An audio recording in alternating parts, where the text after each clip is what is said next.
Bueno, a mí me tocó, hermanos, el tema del amor y la justicia de Dios. Yo creo que el hablar de los atributos de Dios, pues es un reto para todos los que vamos a estar compartiendo, ¿verdad? ¿Están de acuerdo conmigo? Y así como dice Dani, que él estaba temblando, ¿verdad? La verdad, le agradezco a Dios que me permitió preparar este tema, porque yo también fui bendecido por el Señor mientras lo preparaba. Vi cosas que no sabía. Mi corazón empezó a volar y a ver otras dimensiones de Dios y dije, wow, Señor, o sea, de verdad fue una bendición. Gracias, Pastor Edgar, por darme este tema que me bendijo mucho, y espero poderles transmitir lo que me bendijo de este tema. Y bien lo dijo Daniel ahorita, que si le das un papel a una persona para que te exprese quién es Dios, pues van a saltar los atributos del amor, de la misericordia, y que dijo él, y casi nadie va a mencionar de la santidad. Entonces yo vengo a hablarles de ese atributo que dijo Dani, que iban a aparecer en todos los papeles, que Dios es bueno, Dios es amoroso y Dios es bueno, ¿verdad? Entonces el amor, hermanos, es el atributo de Dios que más se conoce y más se menciona. De hecho, la gran mayoría, si no es que todos los que creen en Dios, creen que Él es un Dios de amor. ¿Están de acuerdo conmigo? Y claro que sí, hermanos, este es un atributo de Dios, o sea, Él es amor, pero el punto es la manera en que la mayoría piensa sobre el amor de Dios, que era lo que decía, dibújame un changurón Rex, ¿verdad?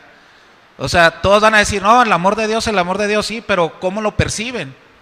Ese es el punto, hermanos. La influencia de la teología liberal moderna, disculpen el término, teología liberal moderna, ha sobreexaltado el amor de Dios sobre el resto de sus atributos, ocasionando un concepto incompleto y distorsionado del amor de Dios. En el caso del tema que me ha tocado compartir, que es el amor y la justicia de Dios, muchos predican abiertamente o de manera sutil que el amor y la bondad de Dios han anulado su justicia, que el amor y la bondad de Dios han anulado su juicio y su ira.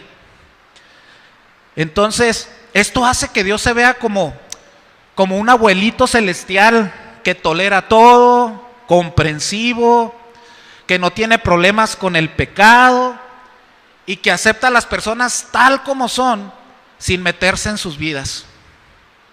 Ese es el Dios abuelito celestial, ¿verdad? Que muchas personas están compartiendo, muchos movimientos están adheriendo a esto. Pero también, hermanos, por el otro lado, por el lado de la justicia de Dios, hay muchos que la defienden y también la sobreexaltan, presentando un Dios severo, un Dios exigente, un Dios cruel e incluso un Dios abusivo. Se puede magnificar tanto la ira de Dios a tal grado también de ignorar su amor.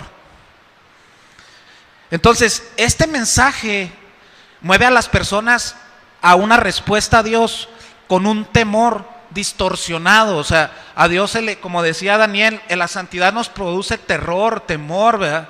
Pero un temor bien infundado.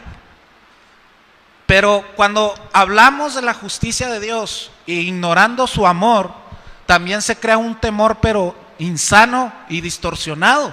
Entonces, hermanos, ¿cómo ver entonces que la justicia de Dios y el amor de Dios no son como dos atributos en Dios que son antagónicos? ¿Cómo ver entonces el amor y la justicia? ¿Será que Dios siente amor, pero también es justo y Dios siente una lucha interna entre su amor y su justicia? Porque muchos la pueden manejar así. O otra forma es, ¿cómo ver el amor y la justicia de Dios? Lo vemos como dos fuerzas dentro de Él, como el famoso yin yang, ¿verdad? Que se contraponen. ¿Cómo vemos el amor y la justicia de Dios? ¿Cómo es esto? Porque a simple vista, pues como que tú ves como si fuera agua y aceite, ¿no? Sí, bueno, entonces, Para eso es el tema de hoy. Les hice estas preguntas porque no sé tú qué concepto tengas de la justicia y del amor de Dios. Entonces, agradezco a Dios porque por medio de este tema me ha llevado a meditar en sus atributos. Y algo que es la base para estudiar su persona o la persona de Dios es el concepto de la simplicidad de Dios. ¿Alguien ha escuchado este concepto teológico? La simplicidad de Dios. Déjenme les explico esto. Esto significa, hermanos, que Dios no está formado en partes. No es un ser compuesto. Es decir, todo lo que hay en Dios es Dios. Y dices tú, caray, no me quedó claro. Bueno, déjame te explico de otra forma. O sea, hermanos, cada atributo de Dios contiene todos sus demás atributos. No se separan en partes. Así que sus atributos no chocan entre sí, no hay tensión, porque un atributo de Dios contiene todos sus atributos. Por ejemplo, Dios es amor. Dios es eterno, entonces tiene amor eterno. Dios es omnipotente, tiene amor eterno omnipotente, ¿verdad? O sea, un atributo contiene todos sus atributos. Dios es amorosamente santo. Entonces no hay esa lucha o tensión en Dios, porque su amor contiene su justicia y su justicia contiene su amor. Entonces este concepto de la simplicidad, por eso podemos decir que Él es inmutable, nunca cambia, nunca. Entonces, por ejemplo, en el tema de hoy, con respecto al amor de Dios, primera de Juan 4:8 dice, fíjense, el que no ama no conoce a Dios, porque Dios es amor. Entonces, ¿qué está tratando de decir el apóstol Juan aquí? Juan menciona que Dios, ¿qué es? Amor. O sea, Dios no dice que Dios contiene amor, o sea, dice, Dios es amor. Amor es parte de lo que Él es. Entonces, esto nos lleva a pensar que el amor de Dios corre a través de todo lo que Él es, que el amor empapa todos sus atributos. ¿Están de acuerdo conmigo o no? Wow, Dios es amor, el amor empapa todos sus atributos. Pero fíjense también lo que dice en primera de Juan 1:5. ¿Qué dice de Dios? Primera de Juan 1:5 dice, este es el mensaje que hemos oído de Él y que os anunciamos. Dice, Dios es luz y en Él no hay tiniebla alguna. ¿Qué dice Juan aquí de Dios? Que Dios es ¿qué? Luz. Entonces, pudieras tú pensar, bueno, ¿que Dios no era amor? Entonces, ¿es amor o es luz? Explícate. Bueno, Dios, al igual que el amor, Él es luz también. Al decir que es luz, está apelando a su pureza o a su santidad. Entonces, al igual que el amor, su pureza, su santidad, corre o permea lo que Él es. Entonces podríamos decir que el amor de Dios es un amor puro o un amor santo, porque también es luz, pero también es amor. Entonces, es que Él es luz, permea el amor también, o viceversa, ¿verdad? Entonces, el amor de Dios, según esto que vimos el ejemplo, nunca va a comprometer su santidad, ni su santidad va a comprometer su amor. ¿Sí están de acuerdo conmigo o no? Ninguno va a tener más peso que el otro, porque su esencia es simple. Es algo complicado porque Dios es muchas cosas, pero ninguna se contrapone. Todo permea lo que Él es lo que decía el pastor, es sublime, es perfecto, es hablar de Él es otra categoría, como decía Daniel. Entonces, hermanos, en el caso de la justicia de Dios, por ejemplo, el Salmo 7:11 dice, Dios es juez justo y Dios está airado contra el impío todos los días. ¿Qué nos dice el Salmo? Ya vimos, Dios es amor, Dios es luz, y lo dice aquí, ahora sí hablando de su justicia. Dios es justo, juez justo. Entonces, podemos ver que Dios es juez justo y al igual que el resto de sus atributos, su justicia también va a permear todo lo que Él es. Así que si yo traigo a este punto los atributos que les he dicho previamente, ¿cuáles? Que Él es amor y que Él es luz, ¿verdad? Podríamos decir que el amor de Dios es un amor santo y que también el amor de Dios es un amor justo. ¿Sí están conmigo? De igual manera la justicia, si traemos que Dios es luz, entonces su justicia es santa o su justicia también es amorosa.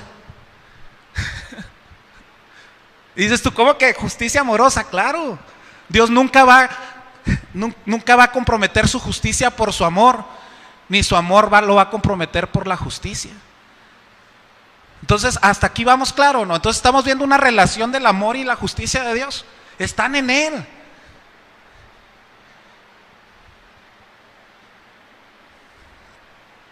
Entonces, hermanos, no hay tensión entre el amor y la justicia de Dios. Ambos atributos se contienen el uno en el otro. No se pueden separar. Son parte de quién es Dios. La simplicidad de Dios en todos sus atributos. Entonces, ahora sí, dices tú, bueno, ya quedó claro. La justicia se contiene en el amor o el amor se contiene en la justicia, al igual que en los demás atributos. Pero Jorge, ¿cómo podemos contemplar esta unidad y este amor? Ponlo más claro. ¿Cómo se mira en la vida real? ¿Cómo Dios la deja ver? Ok. Obviamente, hermanos, la máxima expresión de la unidad y de la máxima expresión de la unidad de la justicia y el amor de Dios, ¿dónde creen que la vamos a encontrar? ¿Dónde se intersectan o convergen? En la cruz del Calvario. En la cruz tú vas a poder ver cómo converge la justicia y el amor de Dios. Y dice, ya va a terminar Jorge con el mensaje. No, hermanos, es el principio.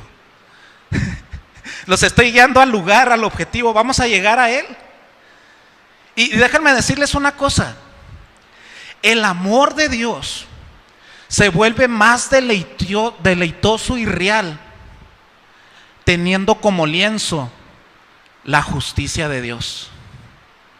Otra vez, el amor de Dios se vuelve más deleitoso y real teniendo como lienzo o como escenario la justicia de Dios. Por eso van juntas, hermanos. Sin la justicia de Dios, el amor de Dios no tendría sentido.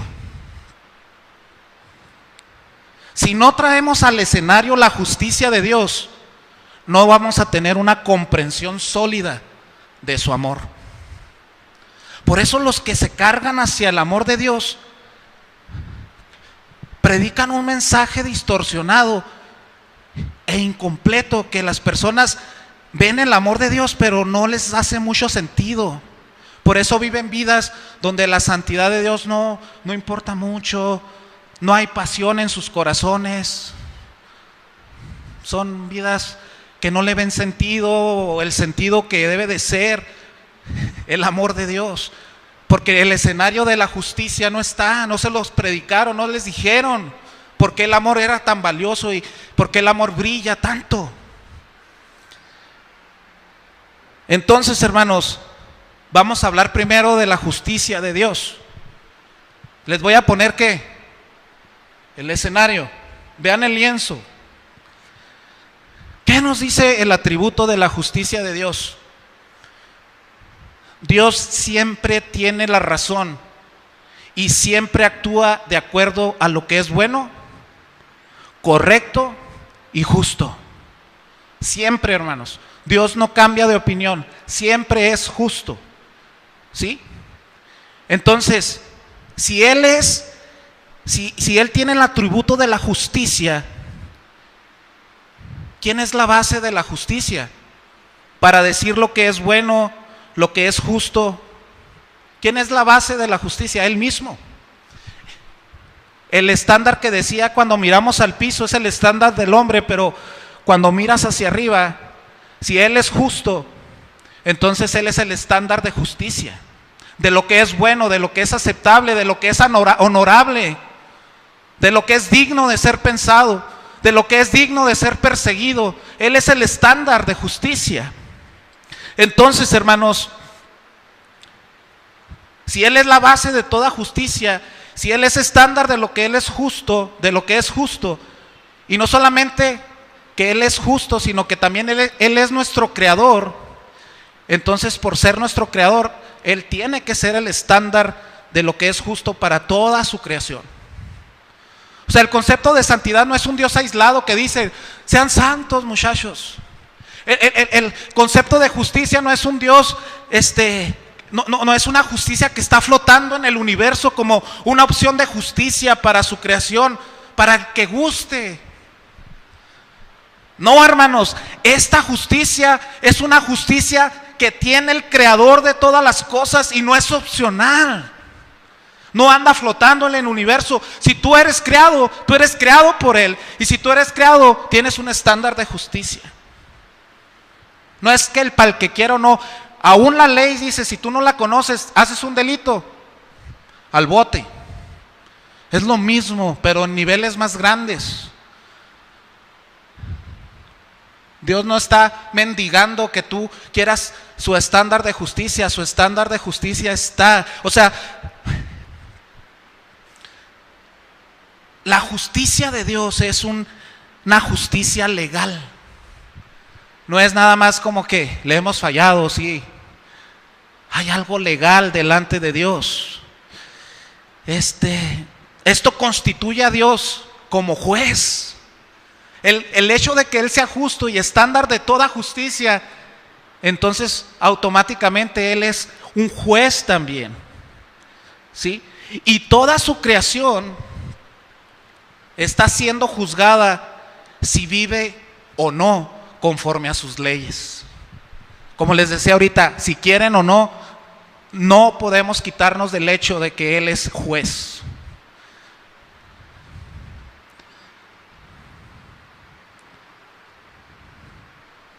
Entonces, hermanos, el hombre fue creado en un principio para poder vivir en conformidad con su estándar de justicia o para rechazarlo. El hombre, cuando Dios lo creó, le dio ese libre albedrío para decidir por él o no decidir por él. ¿Y qué pasó, hermanos? En Génesis del 1 al 3 tú puedes encontrar que el hombre que escogió vivir separado de Dios, que escogió rebelarse a Dios. Y esa decisión, ¿qué significó? Que él estaba diciéndole a Dios que el hombre quería tomar las riendas de sus propias vidas. ¿Qué ocasionó esta rebelión ante Dios? ¿Qué ocasionó, hermanos? Ocasionó que la voluntad del hombre para amar y escoger a Dios fue cautiva al pecado. O sea, muchos dicen, no tenemos libre albedrío. Sí, hermano, sí tenemos. ¿En qué sentido? Que al principio teníamos opción de elegir a Dios o elegir el pecado. Cuando el hombre elige el pecado, sí sigue teniendo libre albedrío, pero solo para elegir el pecado.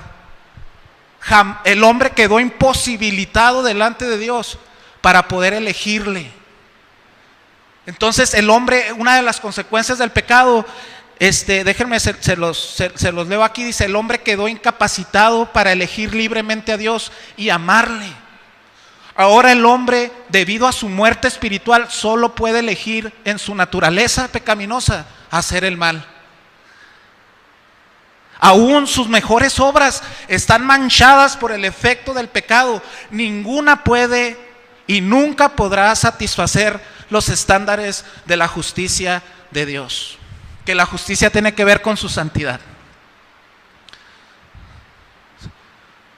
Nadie por su propia naturaleza va a decir, yo voy a escoger a Dios, yo lo quiero escoger. Porque el pecado ocasionó una muerte espiritual, una separación de Dios. El hombre por sí solo nunca podrá y nunca quedará. Como decía Daniel, su santidad causa repulsión. Nunca quedará ir a Dios en arrepentimiento. Entonces el hombre quedó ¿qué? condenado, hermanos. El hombre en su pecado fabricó, por así decirlo, una fuente alterna de justicia. ¿Basada en quién? En él mismo. El hombre redefinió lo que era justo. Y en vez de justicia, dijo el hombre, vamos a redefinir para nosotros qué es justicia. ¿Y cuál fue el resultado de sus nuevas redefiniciones de justicia? En vez de justicia, el hombre se corrompió más. Y dice Romanos, creo que del 1 al 3 tú puedes encontrar esto, pero dice ahí Romanos que Dios los entregó o los juzgó, por así decirlo, a vivir reos de su corrupción. Les dio lo que quisieron desde un principio, los dejó vivir a su propia voluntad. Y desgraciadamente no hay peor castigo que Dios nos deje vivir sin Él. Y el hombre empezó a ser reo de su propia perdición y sigue corrompiéndose. Podrán poner, no, para nosotros lo justo es esto, pero si no es algo conforme al estándar de Dios, eso que están diciendo que es justo se va a corromper y se va a corromper y se va a corromper. ¿Qué está pasando ahorita en nuestro tiempo, hermanos? El hombre es reo de su propia voluntad, el hombre es reo de condenación, el hombre es reo de rebeldía, el hombre es reo de sus propios deseos y de su pecado, va condenado hacia una destrucción, porque Dios así lo ha permitido. Regresemos al Salmo 7:11, ¿qué dice? Dios es juez justo y Dios está airado contra el impío todos los días. Dice, no, es que Dios ama al pecador y el pecado no. No, ¿quién hace el pecado? El pecador. O sea, el que vive fuera de Dios, Dios no está irado, ¿no?, contra su pecado, lo detesta, pero hay una ira o algo que está sobre el pecador, que peca ante el Señor. ¿De qué nos habla la justicia de Dios? La justicia de Dios nos habla que Dios al final hará justicia, que no hay pecador que burle su juicio y su condena. Aunque parezca que el ser humano se sale con la suya y Dios en su misericordia ha retenido las consecuencias totales de su castigo, ¿verdad? Pero algo nos queda claro en su atributo de justicia, que el pecador será juzgado y va a recibir su ira.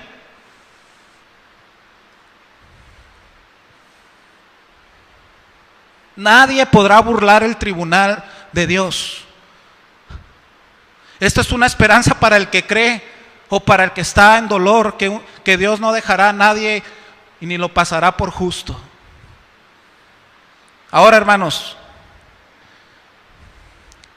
¿se acuerdan que les dije que el pecador va a recibir su ira, su castigo? Pues déjenme decirle algo, su ira tiene la misma magnitud de sus atributos. Como les dije ahorita, también su ira está permeada por sus atributos.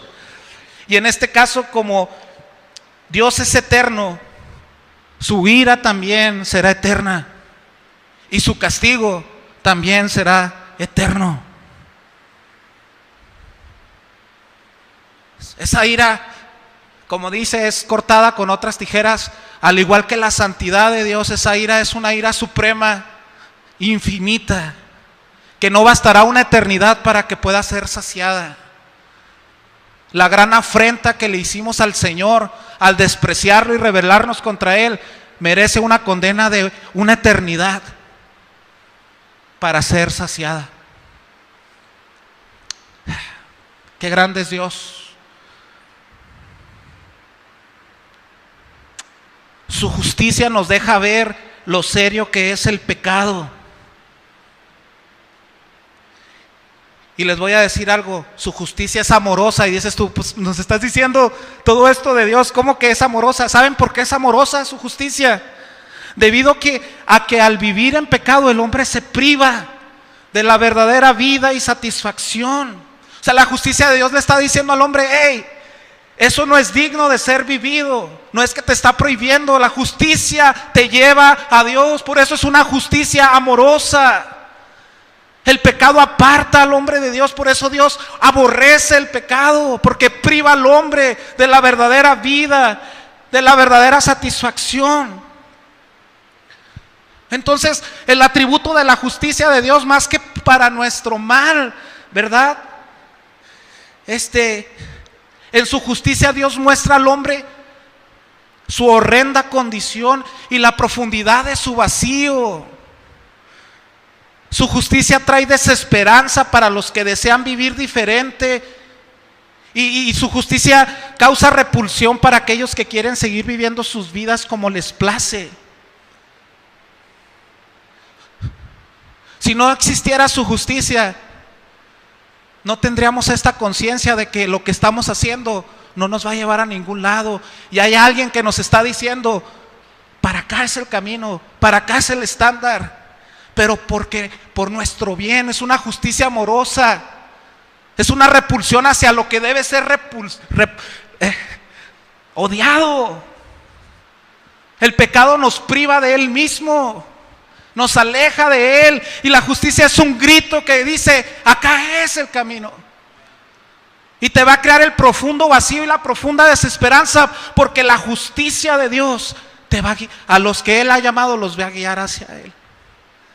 Sin la justicia nadie necesitaría un Salvador. Sin la justicia nadie vería su horrendo vacío. Por eso es amorosa, es amarga, pero en Cristo se vuelve dulce. Dios ha puesto eternidad en el corazón del hombre, y saben que todos tienen la sensación de que serán juzgados, y tienen temor de llegar a la cita de la muerte, porque saben que hay un juez, saben que tendrán que comparecer,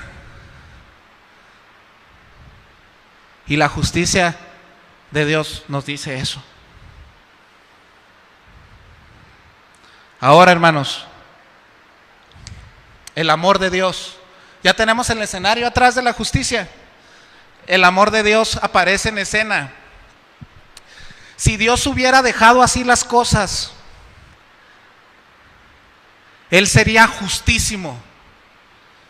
Todos mereceríamos ser el objeto de su ira. No hay ninguno que pudiera pararse y decir que Dios ha sido injusto. Ninguno. Dios nunca será injusto. Dios hubiera podido mandar a toda su creación a ser receptores de su ira eternamente.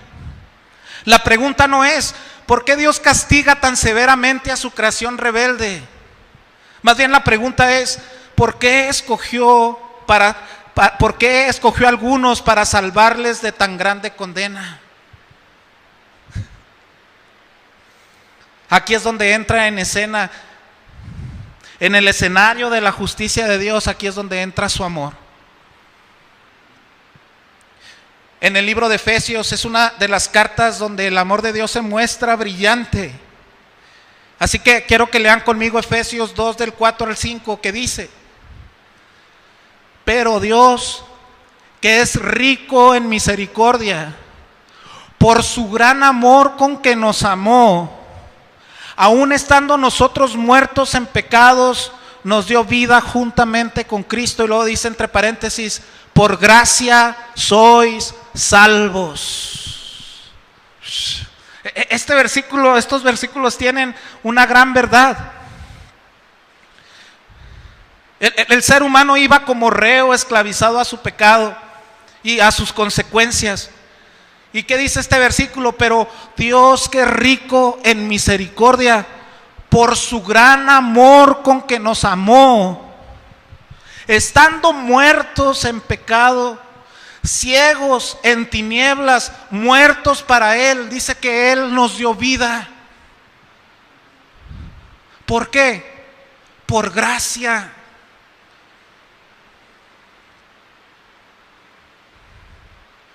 Aquí vemos una característica del amor de Dios, hermanos, y es lo que va a hablar Mike ahorita. El amor de Dios es soberano.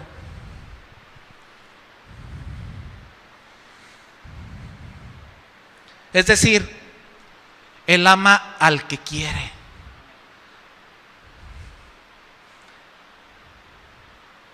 puede venir una pregunta: ¿Dios tiene reglas o condiciones para elegir a los que escoge para amar? O sea, que diga, bueno, escogió a Edgar, Dios ha de haber visto algo en Edgar según sus reglas y condiciones para amar a Edgar, entonces por eso escogió a Edgar. ¿Será que Dios tiene estas reglas o condiciones? La respuesta es no. ¿Saben por qué? Porque si Dios tuviera condiciones, su amor ya no sería soberano, porque su voluntad estaría siendo puesta bajo esas reglas que Él mismo creó.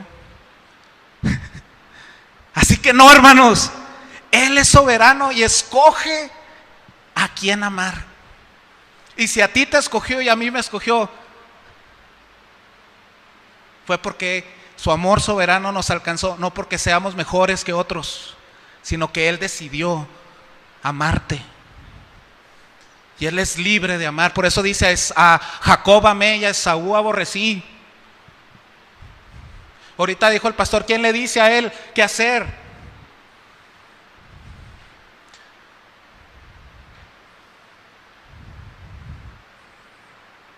Leamos ahora Efesios 1 del 3 al 7 y dice: bendito sea el Dios y Padre de nuestro Señor Jesucristo, que nos bendijo con toda bendición espiritual en los lugares celestiales. ¿En quién? En Cristo, según nos escogió en Él antes de la fundación del mundo, para que fuésemos santos y sin mancha delante de Él. Y lo que dice: en amor, habiéndonos predestinado para ser adoptados hijos suyos por medio de Jesucristo, según el puro afecto de su voluntad. ¿Para qué? Para alabanza de la gloria de su gracia, con la cual nos hizo aceptos. ¿En quién? En el amado. ¿Quién es el amado? Jesús. ¿Por qué le puso amado aquí? Ahorita les digo algo. Dicen que tenemos redención por su sangre, el perdón de pecados según las riquezas de su gracia. Este pasaje está muy intenso, hermanos. Y en este pasaje también podemos ver el amor soberano de Dios, porque dice que nos predestinó, nos escogió, ¿verdad? Pero ¿saben qué otra característica podemos ver del amor de Dios aquí? Que el amor de Dios no solamente es soberano, sino que también el amor de Dios es eterno. ¿Dónde Él eligió amarnos a nosotros, hermanos? Desde la eternidad pasada nos eligió. Según el puro afecto de su voluntad, por gracia, dice aquí que se complació en hacerlo, porque Él es amor y se complació. No lo hizo así como que, ay, pues tengo que amar porque soy amor. Él por el puro afecto de su voluntad nos escogió desde la eternidad pasada. O sea, su amor es eterno. Por gracia nos hizo partícipes de sí mismo.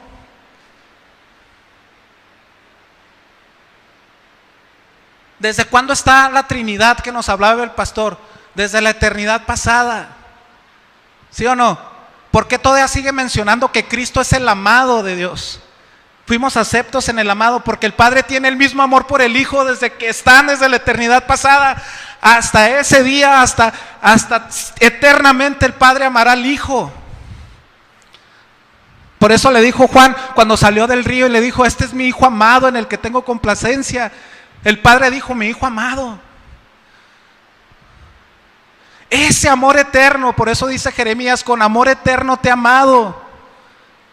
Es el amor que a los que Él escoge los ha amado desde la eternidad pasada y los amará hasta la eternidad venidera. Porque hemos sido aceptos en el amado por la redención de Cristo Jesús. Por eso dice Romanos 8: ¿quién podrá separarnos del amor de Dios?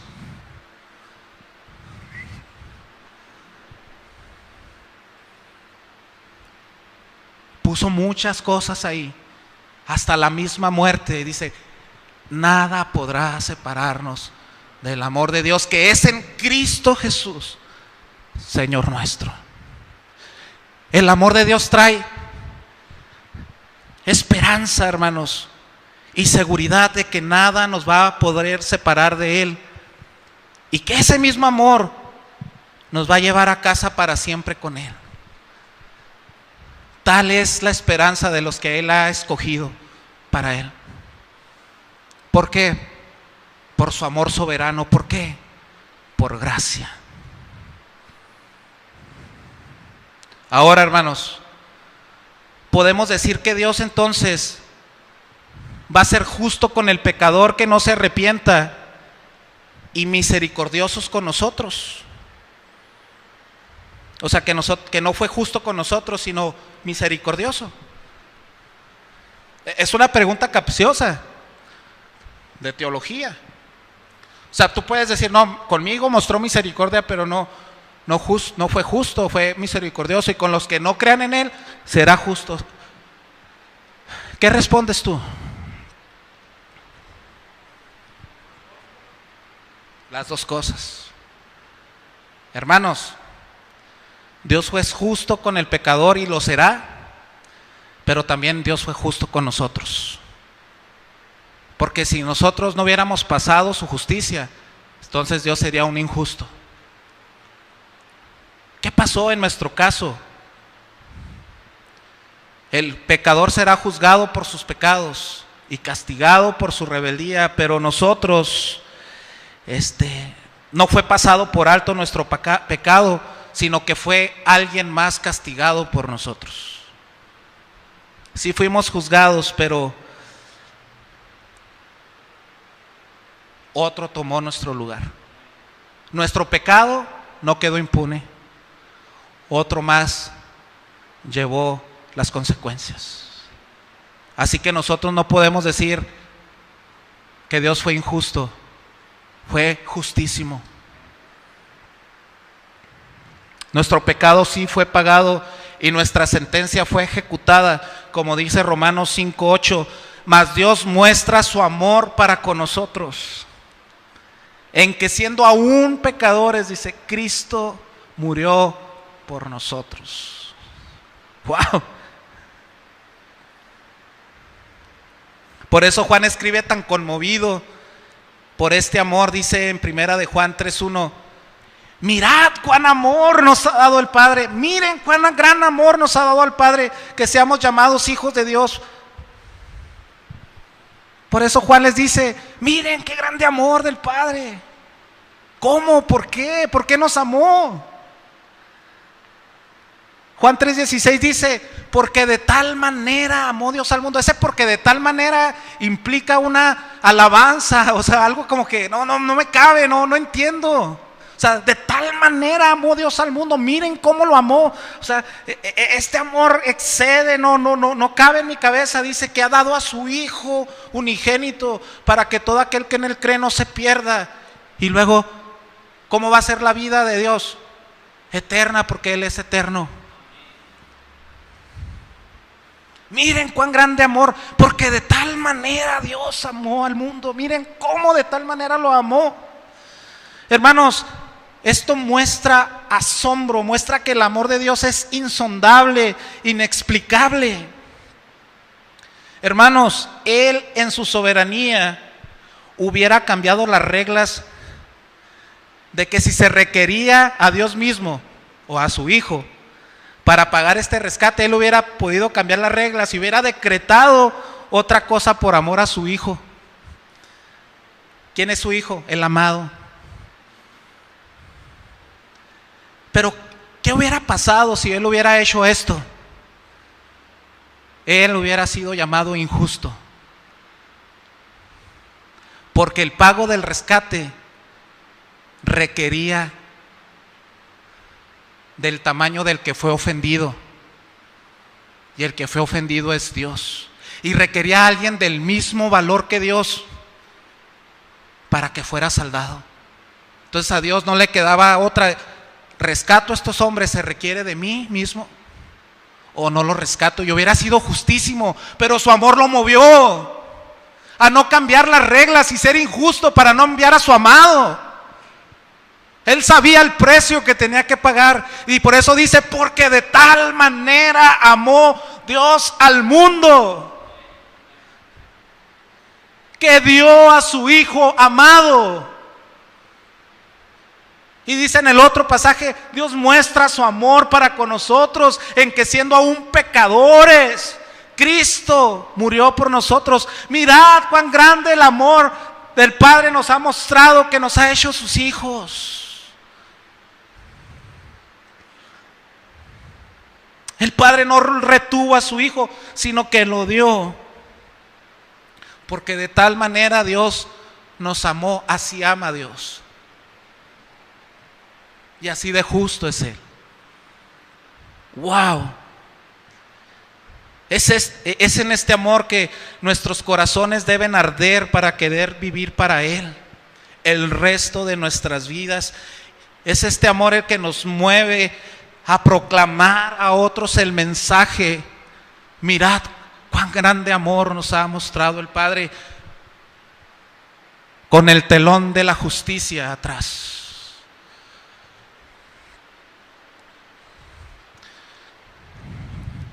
El amor justo, que lo que demandaba Dios de Él mismo fue justo, y Él mismo se dio por nosotros.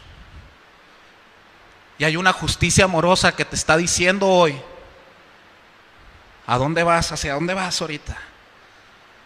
Te va a crear más vacío. Vas a ir en la rueda del hámster, no vas a avanzar a ningún lado. Jamás podrás ser justo, jamás encontrarás vida, jamás encontrarás satisfacción en el camino que vas apartándote de mí.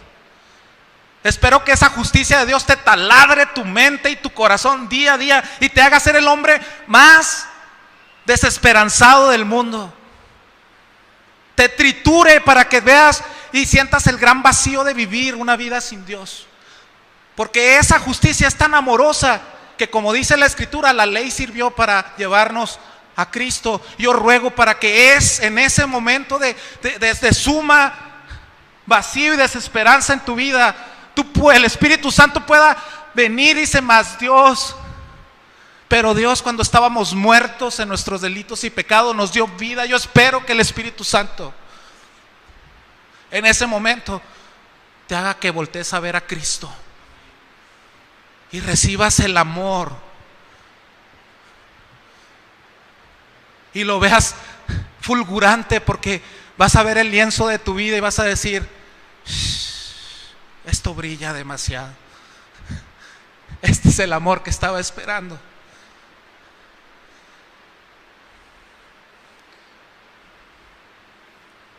Y vivas para Él.